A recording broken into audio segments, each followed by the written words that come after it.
In a major leap towards next-generation warfare, India is quietly stepping into a rare and an elite club of military powers. The Armament Research and Development Establishment, or the ARDE, is developing a futuristic electromagnetic railgun. It's a weapon that fires projectiles not with gunpowder, but with raw electrical power. If operationalized, this technology could redefine long-range artillery, giving Indian Army a strike precision capability that relies purely on speed, mass and physics and not explosives. Let's break down what this means and why this project could be a game changer for India's battlefield doctrine.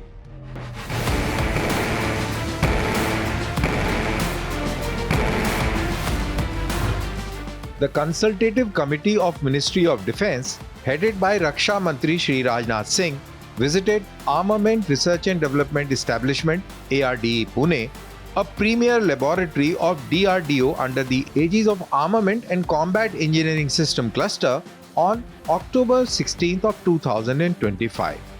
There the committee was apprised of the status of railgun and other technologies being developed. So how exactly does a rail gun work? And why is it being described as one of ARDE's most ambitious project till date? Why it is a leap in military technology?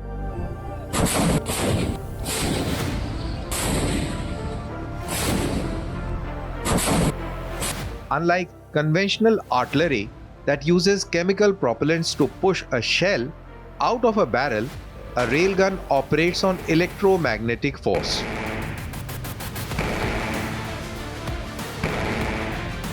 According to ARDE Chief Mr. Ankati Raju, the system uses an immense electrical surge, nearly 11,000 volts and 2.5 mega amperes, to accelerate a solid projectile along conductive rails. This electromagnetic push generates enormous kinetic energy, launching the projectile at speeds of around 2000 meters per second, close to Mach 6. With this development, India joins a select group of nations, including the United States, China and Japan, that are actively pursuing operational railgun technology. Speed is one thing, but real question is battlefield impact. What kind of firepower and range are we talking about? The numbers are staggering. ARDE's railgun is designed to fire a 50-kilogram projectile to distances of nearly 200 kilometers, far beyond the reach of most conventional artillery systems. And there's a critical difference. This projectile carries no explosives. Destruction is achieved purely through kinetic energy, the sheer force of impact at hypersonic speed. This brings multiple advantages. Extended reach, a 200-kilometer strike envelope reshapes deep fire capability, logistics and safety, since no chemical propellants or explosive warheads to store or transport. Cost efficiency, solid metal projectiles are far cheaper than missile systems over sustained use. In essence, it's artillery that hits like a missile without being one. But turning cutting-edge physics into battlefield-ready weapon is never easy. What are the challenges and how far is India from actual induction? ARDE acknowledges that weaponizing a railgun is a complex long-term effort.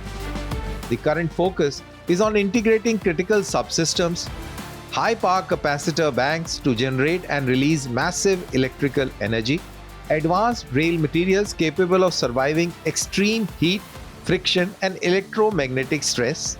Open source indicators suggest that this effort aligns with dedicated infrastructure like the Center for Electromagnetic Launch Technology, or the CE MALT, which aims to scale railgun power from 10 megajoules to 100 megajoules. According to ARDE leadership, key enabling technologies are already in place. The next phase is about durability, reliability and battlefield integration. The projected timeline is somewhere within the next decade.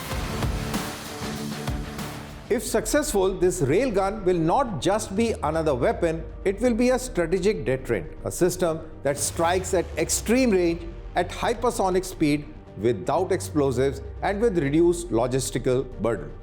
It fits perfectly into India's push for self-reliance and future warfare dominance. For the Indian Army, this could mean deeper reach, faster response and decisive edge in high-intensity conflict.